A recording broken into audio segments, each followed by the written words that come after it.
Hello and welcome to your weekend mini Nerve. As we run up to our first ever Nerve live stream, you may have heard us talking about it. We are so excited for Emmy night, Sunday, September 14th. Join us at 6 p.m. Eastern. The whole panel of troublemakers assembling. We here at Nerve Central thought that there was no better mini to do this weekend than a Charlie Sheen themed episode. Specifically, Sheen's carpet bombing of the culture with his new memoir, his Netflix documentary, his People magazine cover, his appearance on Good Morning. Like, he's been everywhere. And this is, to my mind, my antenna go up. This feels like an all too clean cut story told in 3 neat acts. Golden boy / Nepo baby makes good. The inevitable descent into darkness, addiction, and depravity. And then the redemption arc, which is where we are now. And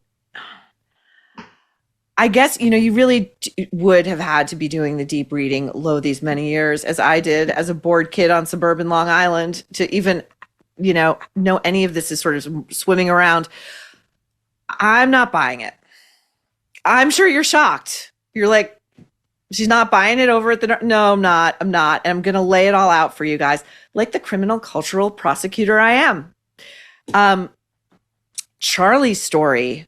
Now, and everybody's sort of skimming over like the real depravity because it's easy to forget. But his story really begins way back with his father, the vaunted Martin Sheen. I loved Martin Sheen. I used to love Martin Sheen. I had such a crush on the young Martin Sheen in Badlands, the Terrence Malick film, which is based on a true story. Martin Sheen, Sissy Spacek, I think it's 1971. I think it's Malick's best work. If you haven't seen it, I highly recommend it. Now, Martin Sheen is considered something of a living saint in Hollywood and beyond. His image is that of a staunch Catholic, a solid husband to his wife of 50 plus years. That is an anomaly in Hollywood. And as a bleeding heart who, whether you agree with his politics or not, surely means well. He works for the poor, the downtrodden, the dispossessed. And, the other part of that image is as a put upon father who's been trying to deal with Charlie and save his out of control son. And that is a nice image. But that is an image. He may be a much more mellow Martin Sheen today, but in reality, Martin Sheen's kids, and they include Emilio Estevez, the famous Brat Pack actor. Oh, by the way, they're doing a restored print of St. Elmo's Fire is going to get a theatrical re-release in mid-October. Very excited about that. So Emilio, Charlie, and then there are 2 other kids who aren't really famous. Renee Estevez, the daughter, or Estevez, excuse me, she tried to have an acting career. She had a really bit part in the 1989 cult classic Heathers, another one of my all-time faves. But it never really took off, or she decided she didn't want it. And then there's Ramon. So there's 4 of them. But they all had to grow up very fast. Now, I hadn't heard this interview with Rob Lowe before, but this interview, it's incredible. I think Rob Lowe is like the George Hamilton of the 80s. Like he's like the elder statesman of a cohort of actors, and like has seen and met and partied and known everybody, and he's got lots of stories to tell, and he's like a good storyteller. So anyway, Rob Lowe did this interview on an episode of a podcast called Lost Hills Dark Canyon. So Lost Hills, Dark Canyon. This is their February 4th, 2022 episode. And Rob moved with his mother and brother. I think he only has one brother, from like Ohio to Malibu, California when he was a little kid. And then he became very tight with the Sheen kids in Malibu, with Emilio, with Charlie. They were always hanging out. Rob was always over at the house. So Rob in this piece, in this podcast, talks about what it was really like in Malibu, growing up in the 70s and 80s there. Let's take a listen. Malibu in the 70s was like the movie The Ice Storm meets Boogie Nights meets Lord of the Flies directed by swingers on Blow? I would have said directed by Pasolini. Like, just, that's what Rob is willing to say in public. And that's pretty damning. Like, basically he's saying all the adults were out of their minds on drugs and they were swingers and the kids were an afterthought. He talks about Malibu as a dark, dark place, a vortex. His quote, violent and dark, Malibu in the 70s and 80s. You see Malibu like on like the entertainment shows or like in the tabloids, and you're usually seeing like celebrity real estate, like Kanye's Malibu abode, like up for 22 mil. And like the reality is all those houses are like on top of each other on the beach. Like you wouldn't want, your neighbors can see and hear everything. But anyway, like it's portrayed as a very, very glamorous place. And Rob Lowe saying not, especially not back then. And there's a darkness to it today. And then Rob goes on to he talks some real talk about what the parents were up to back then. Here we go. There was no parenting. I never saw parents, ever. And in fact, my brother was given his first joint by his best friend's mother in the 5th grade. And the great quote was, she wanted to, quote, smoke him out. Hey, you want to get smoked out? And That's she, of sinister. course, also had a water bed with a gigantic vibrator that she hid underneath it. And that was also a big moment in my brother's development, finding that. So if I'm reading into what Rob is saying correctly, his 5th grade brother was invited by his best friend's mother into her bedroom where she wanted to, quote unquote, smoke him out, and saw somehow her vibrator, which was hidden. Well, if the vibrator was hidden, that's what was going on. Okay. Now the long rumors abounded about what went on in Martin Sheen's house in Malibu back in the 80s, the 70s and 80s. And the rumors were, and they're very stubborn and they've never really gone away, that Martin Sheen and his wife were out of their minds on drugs all the time, that they were reportedly, allegedly nudists, that they had all of their famous adult party friends over at their house all the time and nobody supervised the kids. And what do you think happened to those kids with people out of their minds on drugs and walking around naked and zero boundaries, parties that went on for days? What do you think happened to those kids? How do you think Charlie Sheen got to be Charlie Sheen? Emilio, as the eldest, usually the eldest sees a lot, sees the most, and like has the most ability to sort of self-protect. So Emilio co-wrote a book with his father, Martin. It was published in 2012. It was called Along the Way, A Journey of Father and Son. This is a quaint title for some dark stuff. Okay, I'm going to quote excerpts from Emilio's passages. This is, I believe this is Emilio's experiences while his father was shooting Apocalypse Now in the Philippines. A couple of nights a week, this is the excerpt beginning, I was going out with crew members to a house called Dampa in Pangsahan. Dampa means, quote, hovel, and this place fit the bill. So this hovel, this bar, Emilio, quote, it was a toilet, literally. The bathroom had a drain that ran right through the center of the restaurant. Downstairs was warm San Miguel beer, Boz Skaggs on the jukebox, and local girls who worked as prostitutes. He says girls, not women, sidling up to the Americans at the bar. He's 14. That's where I would spend some of my weekends, drinking warm beer, smelling urine, and doing what everyone else was doing upstairs. It was madness, and I knew it. I didn't even care anymore if the family came back to Malibu with me. I'd go alone if I had to. I read somewhere that at a certain point, maybe when Emilio was about 14, he basically said to his parents, listen, would you just park me in a high school somewhere in suburban LA and let me get on with my life and have some normalcy? Go do whatever you want. Travel the world. Throw your parties. I just want to be a normal kid. Emilio continues, quote, "The jungle had started getting to people and not in a good way. Days earlier, the prop guy had taken my mother aside and said, quote, 'Get your children out of here,' end quote, because it had started to feel as if anything might happen. People were drinking heavily and doing drugs. An exhilarating form of darkness seemed to have penetrated everyone on set.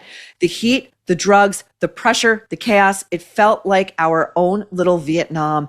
Jimmy Keene took some photos of me at that time, and at 14, I already looked like a tired old man, miserable and unhappy.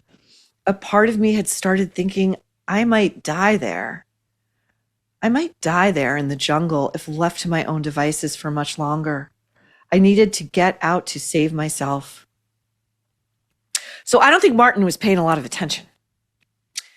Emilio also writes that Martin was a very heavy drinker and a very angry drunk who would yell at his young children, spank them, literally knock their heads together. He would say, "Hey, knock it off or I'm going to knock your heads together." And Emilio wrote, "It wasn't an idle threat." He would then literally knock their heads together. And Emilio writes that it was very painful. I'll bet it was. I'll bet it was. Emilio apparently lives a very quiet life in Northern California, as far as we know. Now, on to Charlie Sheen, who was probably, I'm going to surmise just my opinion, I would bet Charlie was a victim of something as a child, something very dark. And I nonetheless have a problem with him sanding down so much of his own sordid past, because there is a very, very stubborn, dark story about Charlie Sheen that has circulated in Hollywood for years, and we are going to get to it. First, we're going to see him on his recent appearance. I believe GMA got the exclusive sit down with Charlie talking about his new memoir, his new Netflix special. And Charlie is apparently all clean and rehabbed and sobered up. And we're going to play like this is just, a cogent, everyday conversation we're having. But if you want to tell me Charlie Sheen's brain has not been ravaged by drugs and booze, I mean, the guy sounds like a wet brain. Like, his words kind of slur together, and he kind of looks like he's being held together by tapes and paper clips. Okay, here we go. Yeah, I am on a drug. It's called Charlie Sheen. What do you think? Oh, sorry, that was the original. Do you recognize I yourself? don't know who that is. And that's not a cop-out. Or I don't know what part of me that came from. It's weird. It's like there's a possession going on. So Charlie says he doesn't recognize the guy who was making headlines during his very public breakdown, his Tiger Blood era, and saying, "Yeah, I am on a drug. It's called Charlie Sheen." And Charlie's like, "I don't recognize that guy." I'm sure he does recognize that guy. The guy who had sex workers in and out of his house, living in his house. He's 5 children, an adult child with his high school sweetheart, 2 children with Denise Richards. One of those girls is now on OnlyFans, which Charlie doesn't like. And 2 sons named Bob and Max, who had to go live with Denise Richards for a time, and points elsewhere because Charlie and his then wife, the mother of those 2 boys, Brooke Mueller, were out of their minds on drugs, okay? But Charlie doesn't recognize that guy. And here's how you know he's not really fully in recovery, because he's not taking responsibility for that. He's saying, "I don't know that guy," and that's like a possession. And I find that an interesting term to use, possession, because it's all darkness here. Trust me, he's trying to sell light and sunshine and redemption and all of that. It's all darkness. Now here's Charlie on his sex life. Behind the scenes, he indulged in an escalating cascade of drugs and sex. You are very frank about your sex life. Right.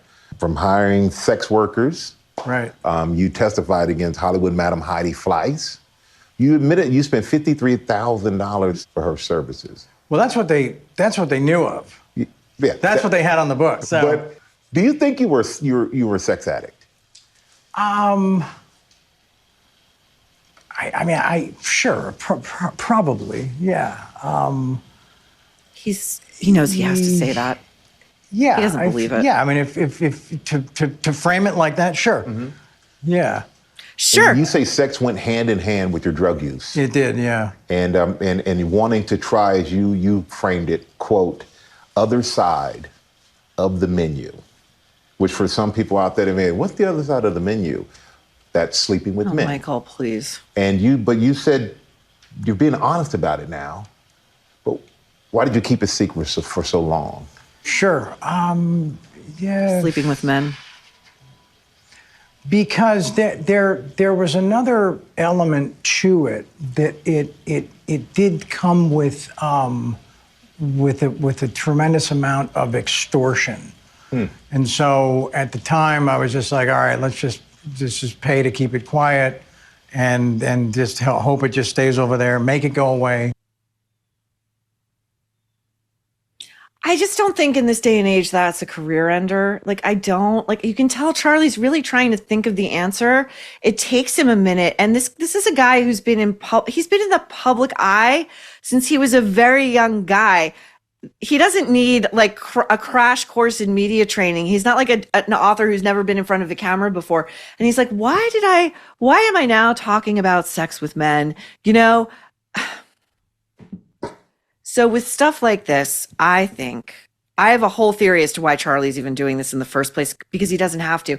Nobody's checking for Charlie Sheen. Nobody's like, where is he? Nobody's like, I've been dying for that memoir. I've been dying for this Netflix documentary, which, when they're sort of commissioned, they have a lot of control over them. By the way, neither Martin Sheen nor Emilio Estevez is in this documentary. And they say they just opted out because, the story was it's Charlie's story. They're all good. They're all good. I don't believe it.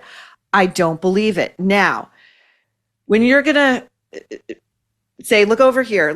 Oh, nobody's scandalized that this guy has had same-sex relationships. Nobody's scandalized by it. Nobody's scandalized that he was a degenerate drug addict. Nobody's scandalized that he's HIV positive. Nobody. I think what's going on here is that we are trying to make another story go away. This report has been alleged for years, and we're going to hear people talk about their own testimony. I believe if this were a courtroom, it might be considered hearsay, but the accuser, the subject accusing Charlie, has since died. So this is a rumor, just an allegation, that when Charlie was 19 years old and Corey Haim was 13 years old, that Charlie raped Corey on the set of Lucas. This story, again, very stubborn rumor in Hollywood for decades, was first reported in the National Enquirer in 2017. It was published on November 8th. It quoted the actor Dominic Braggia as saying that Haim told him, Dominic, that Charlie Sheen had anal sex with him when Corey was 13. TMZ also reported this. Quote, Dominic, quote, they smoked pot and had sex. He, Corey, said they had anal sex. Haim said that after it happened, Sheen became very cold and rejected him. When Corey wanted to fool around again, which is very common among victims of sexual abusers, Charlie, picking up the quote, Charlie was not interested. And apparently this devastated Corey Haim.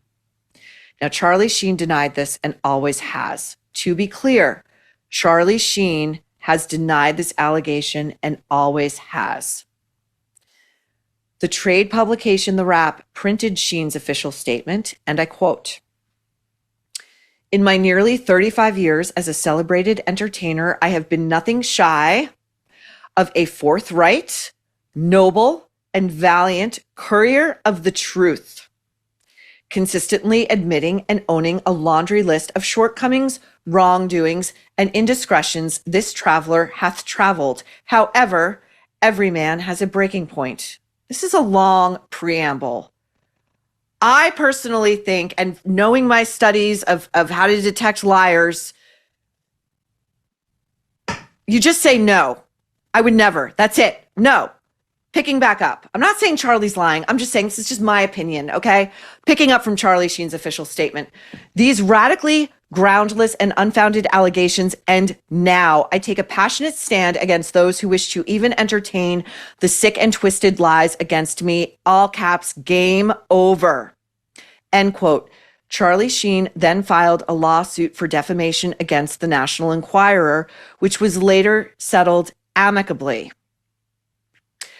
Now, I don't know about you, but if someone's accusing me of child rape, I am not settling amicably. I am taking that accuser out back and leaving them dead, limb from limb, reputationally, financially destroyed. I'm not settling amicably. It makes you wonder, again, just my supposition, what else the National Enquirer had on Charlie Sheen to settle amicably. Now, Corey Haim's mother has also denied it was Sheen. But again, just my supposition, perhaps a check was written. Because Corey Haim's lifelong friend and co-star Corey Feldman wrote about this. And he spoke about it. And we're going to get to the on-camera discussion of this. But Corey Feldman wrote about it in his 2013 memoir, Choreography. And I remember reading this because when this memoir came out, I read it. I quote from Corey Feldman's memoir. Again, these things get legaled, okay? They get legaled back and front.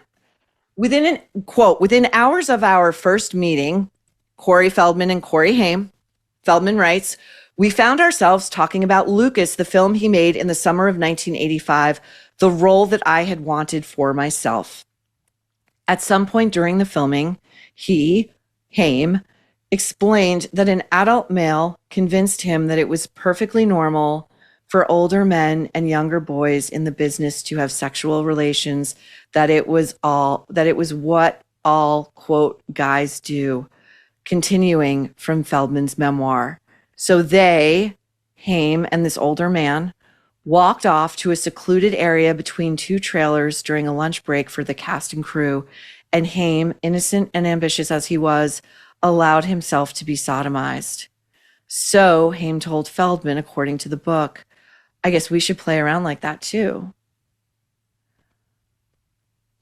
Now, there was a documentary made called My Truth, The Rape of Two Coreys by Corey Feldman. And this documentary has since been scrubbed from the internet. You could go look it up on IMDb. It exists. It was made and it's gone. And I wonder if this was part of a settlement. I do. Again, these are allegations that Charlie Sheen has always denied. Always denied. Corey Feldman in this film maintains otherwise. You have to listen closely because the version we were able to find, it's a little rough, but listen closely. First, we're going to start with another friend of Haim's. Oh, wow. Raped as a little boy. And he told me that, it was his co-star. And he told me that it was Charlie Sheen that did it. Now we're going to hear Corey Feldman recounting what he says Corey Haim told him. He said Charlie Sheen raped him. So we've got Dominic Brascia, we've got Corey Feldman, and we've got the woman in this documentary all saying the same thing. Here's Corey going into further detail. Charlie bent me over in between two trailers and put Crisco oil on my butt and raped me. In broad daylight, anybody could have walked by, anybody could have seen it. Again, if I'm Charlie Sheen, I'm suing the shit out of Corey Feldman if that's not true. Again, Charlie Sheen has always denied this, but this little redemption story, it's just not sitting right with me. And that's just me, But I think the real story is probably a lot darker than that. And this is, it's just something to keep in mind. Tomorrow, we're going to be having a lot of fun on the live stream, having our way with a lot of these people. But when you're watching it, and we hope the Nerve is your first screen, and the official red carpet, sanitized stuff is your second screen. You know, as they're trying to sell you this idea that these lives are so glamorous and rarefied, and God, wouldn't you give an organ just to experience a night like this with the glitterati and all these famous people having the time of their lives? It's a very high cost of doing business to get to that place for so many people. So just remember that. That's some real talk about fake people. And I'm not saying Charlie Sheen is fake. I'm just saying that's our motto. That does it for your mini nerve. Okay? Troublemakers, we're going to see you guys back here tomorrow, 6 p.m. Eastern time. Don't be late. And be sure to join our live chat. We cannot wait to converse with you troublemakers for the first time live, 6 p.m. Eastern at The Nerve, where you will never guess what we're about to say next. Here's a striking fact you might not know. I sure didn't. The number one risk factor for mortality isn't obesity and it isn't heart disease. It's high blood pressure, and 1 in every 2 adults has it. I've had a parent have to take that medication, and high blood pressure then begins to have a domino effect on the body's overall health. But what if there was a way to stop this problem before it even began? Great news. Great news. There is a new natural product that can help you do just that. 120 Life comes in powder and juice form, and it's formulated to not only support healthy blood pressure, it also aids in muscle recovery after workouts, healthy blood flow and liver function, and it is loaded with antioxidants, which are key to suppressing inflammation and the advanced aging that comes along with that. Don't just take my word for it. 120 Life is trusted by over 1,000 health professionals, and people who have tried it love it. Go see the testimonials for yourself over at 120life.com. Why not give it a try? If you don't see measurable, impactful results within 2 weeks, they will give you all your money back. It is 0 risk, all reward, and they are offering a special discount to our troublemakers, 15% off your first order. Just go to 120life.com and use code NERVE, NERVE, to save 15%. You can track your progress with a simple blood pressure monitor and watch your numbers drop and feel the difference. Again, this is a risk-free offer. If you don't see lower numbers in 2 weeks, your money gets sent right back to you. Go to 120life.com. That is 120life.com. And remember to use code NERVE to save 15%. This is serious. It's your life we're talking about. And 120 Life can help in simple, delicious, provable ways. Don't wait. Take control of your health today.